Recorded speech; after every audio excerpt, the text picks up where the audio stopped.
Xin chào các bạn nha, hôm nay thì mình sẽ mở hộp cho anh em một con xe Jeep. Vâng, dòng này là tỷ lệ 1:16 nha. Con này có mã là C24-1 này, phiên bản màu trắng.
Rồi, bây giờ mình sẽ điểm sơ qua về cấu hình của con xe này như thế nào nhé.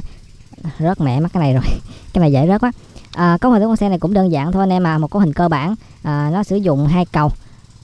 Động cơ truyền động là sử dụng động cơ 180. Con này sử dụng cơ cấu lái bằng servo nha, cho nên là cái khả năng cua lớn cua nhỏ của anh em rất linh hoạt, không có giống như những cái cơ cấu lái bằng hộp số bình thường, nó sẽ không cho anh em cái khả năng là mở rộng góc của cua nha. Đây, bánh thì con này sử dụng 4 bánh hơi nha, 4 bánh bình thường thôi, cấu hình cơ bản thôi mà anh em ạ. Con này thì có khả năng độ và cũng như là làm kiển rất là tốt. Mình thì thật sự rất thích con xe màu trắng này. Xe màu trắng này nhìn nó sang và chất lắm anh em ạ. Về phần pin nó thì nó sử dụng một viên pin 7.4V với dung lượng là 500 mAh. Đây là pin zin theo máy nha. Và khi các bạn mua cái bản này thì nó sẽ có một cục pin kèm theo nữa. Cục pin lúc đầu mình cho các bạn xem á, là như nó đến 1000 mấy lần. Cục pin đó thì chơi lâu vô kể luôn anh em ạ. Vô tư. Nói lại về cái phần hộp số phía dưới này, ở trong này trái khới mà truyền động á, giữa trục này với hai cái bánh này á là được làm bằng kim loại chứ không làm bằng nhựa, cho nên là đảm bảo cho cái việc là khi các bạn leo dốc á mà chở nặng nữa thì nó sẽ không bị mòn bánh răng và nó sẽ bị trượt bánh răng luôn nha. Thường thì những cái chiếc xe bình thường á, trái khới trong này nó làm bằng nhựa, khi các bạn chở nặng hay là leo dốc á, một thời gian sau á, thì nó sẽ bị mòn đi và bắt đầu là nó không ăn khớp với bánh răng được, cho nên các bạn không thể nào leo dốc được luôn. Con này thì vô tư rồi. Đây, cho anh em ngắm sơ qua về mặt ngoại hình đó nha. Mình không biết các bạn sao chứ mình thấy con xe màu trắng nó rất là đẹp anh em ạ.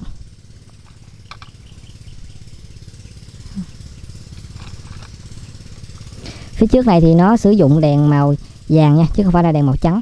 Thì mình thấy cái này quá hợp lý luôn. Cái này thì các bạn có thể độ thêm xi nhan cho nó này, kèn nữa. Con này chỉ là phiên bản cơ bản thôi. Nếu các bạn có cho nên các bạn có thể nâng cấp thoải mái luôn. Về phần tốc độ con này, nếu bạn đang trông chờ một chiếc xe có tốc độ nhanh thì không được. Con này nó chỉ đạt vận tốc đâu đó khoảng 3 đến 5 km/h thôi.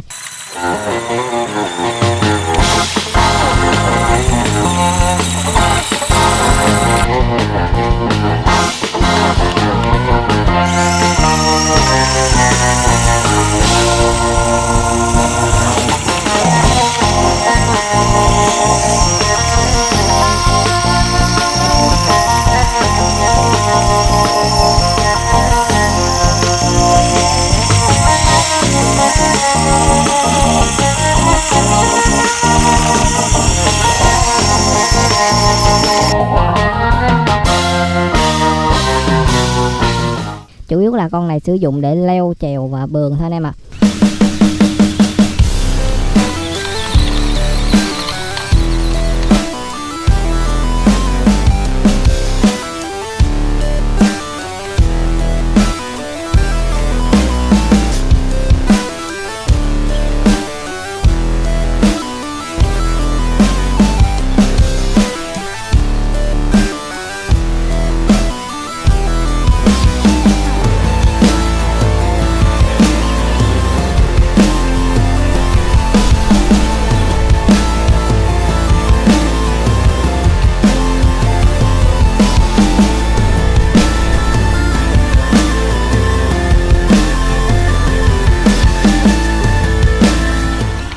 Nó không nghiêng về tốc độ. Động cơ thì các bạn cũng có thể độ lại luôn, nhưng mà mình nghĩ về cơ bản anh em mua cái này về á, độ kiển và độ phụ kiện bên ngoài của nó cũng là quá ok rồi. Nhiều lắm thì các bạn sẽ độ thay thế những cái hộp số này bằng hộp số đồng hết nha. Thì mình nói với các bạn là trái khế của này á, thì nó sẽ có thể là bằng kim loại, nhưng mà những cái bánh răng mà truyền động cho hai bánh này á, thì nó vẫn còn là nhựa. Thì nhựa thì anh em sẽ chơi được một thời gian thôi. Mình thì thích chơi những chiếc xe thể loại như thế này với cái tỷ lệ 1/16 hơn. Nó nhỏ gọn và nhìn rất là dễ thương anh em ạ. Còn với những xe 1/10 thì nó hơi to một tí. Giới thiệu lại về phần điều khiển của nó này, thì cái tay điều khiển của nó cũng không có quá gì đặc biệt. Chúng ta sẽ có một cái cần tiến lùi này. Đây là đánh lái này, tạt phải tạt trái. Trên này các bạn sẽ có thêm một cái nút nguồn, và chỗ này các bạn sẽ có một cái nút để điều chỉnh cái phần lái á. Đây, điều chỉnh phần cơ cấu lái của bánh xe này khi các bạn chỉnh nè. Dạ. Thường cái này các bạn sẽ đặt ở giữa nha. Và con này có điều tốc nha các bạn. Nói chung là các bạn mua cái con này về thì cứ vô tư đi.